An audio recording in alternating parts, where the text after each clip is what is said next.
Welcome to the web presentation, Maintaining English Learner Documents. Well, you might be asking yourself, is this really going to be of use to me? Well, let me take you to a common scene that we can all relate to. Hey, Alessandra. I need to know who has access though. The school net is down. What should I do? Wait till tomorrow. Okay. Sorry. Hey, Alessandra. Oh, hi, Santiago. Was Jorge ever exceeded the ESL program? Because I don't know if he's still an EL and I need to make accommodation. Well, here's the thing. I was sent an email back in April and I could check, but it might take a while. We've all been there, am I right? Wouldn't it be nice to show your expertise to your colleagues of what it means to be an ELL point person? Well, this can be done with a one-stop shop to the ELL Data Envelope. Let's take a deep dive into some documents. Maintaining ELL student data is one of the responsibilities found in the ELL point person checklist. Found right here.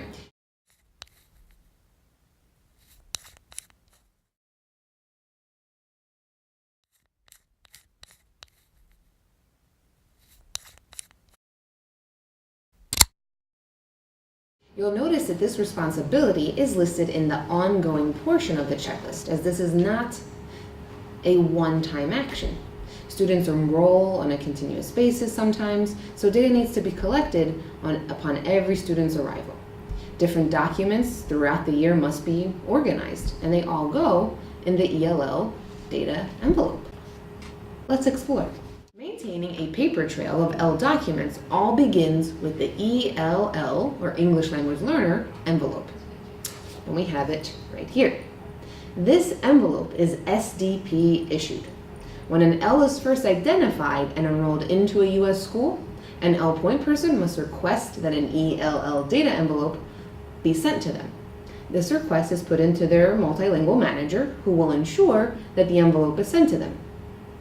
The envelope, right here, then travels with the student via his or her pupil pocket. And as each ELL progresses through his or her academic career, all ESOL-related documentation must be placed in the ELL data envelope and filed in the student's pupil pocket. You'll notice that on the back of the envelope, there's a bit of information. The back of the ELL data envelope states the purpose for maintaining these records, which is for compliance purposes required at the state level. It also gives a list of the documents that need to be kept in this envelope. Finally, it also provides down at the bottom how to ensure this envelope should be handled in the event that a student withdraws, has graduated, or transfers.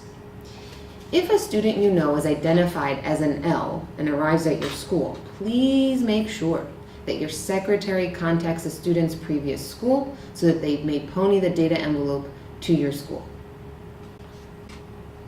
The first document that is filed into the ELL data envelope is the student's initial language proficiency level. If the student enrolled as a kindergartner, she will have been administered the KWAPT. If the student enrolled within grades 1 through 12, she will have been administered the WIDA screener. Regardless of which language proficiency test she took, a document showing the student's results will always be included in the ELL data envelope. Along with the initial placement results is one of two letters, either the English Language Learner Entry Notification Letter or the English Proficiency Notification Letter.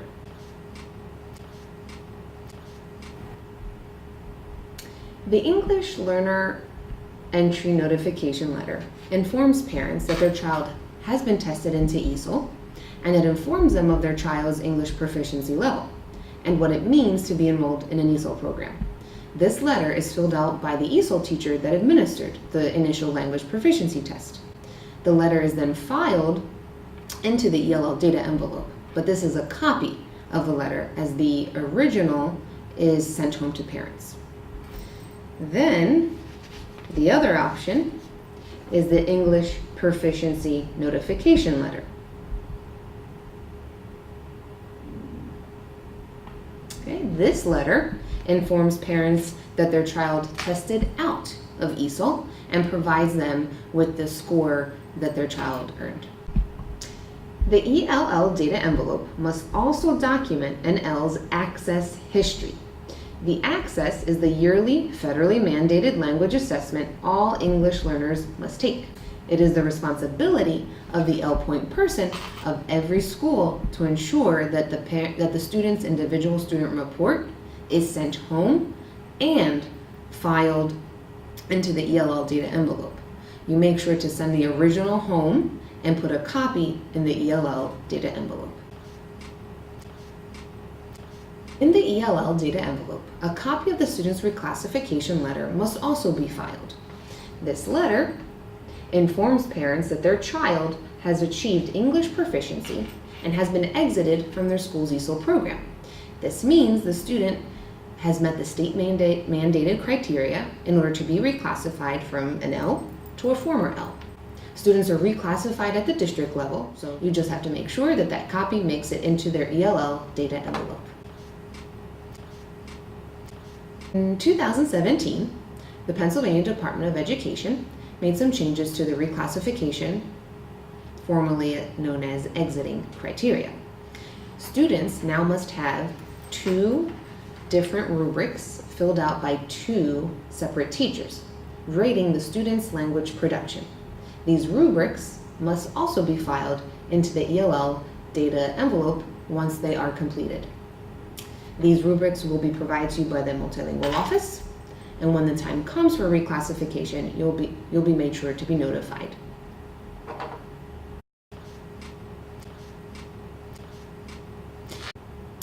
Once a student is reclassified, meaning they have exited an ESOL program, that student becomes a former L. Former Ls must be monitored for 4 years. The multilingual office supplies monitoring forms to every L point person once a year. There are 2 types of monitoring forms. Form 1, like this, is one that requires no comments. It simply states how the student is doing on every core subject area, listing the grades of that student.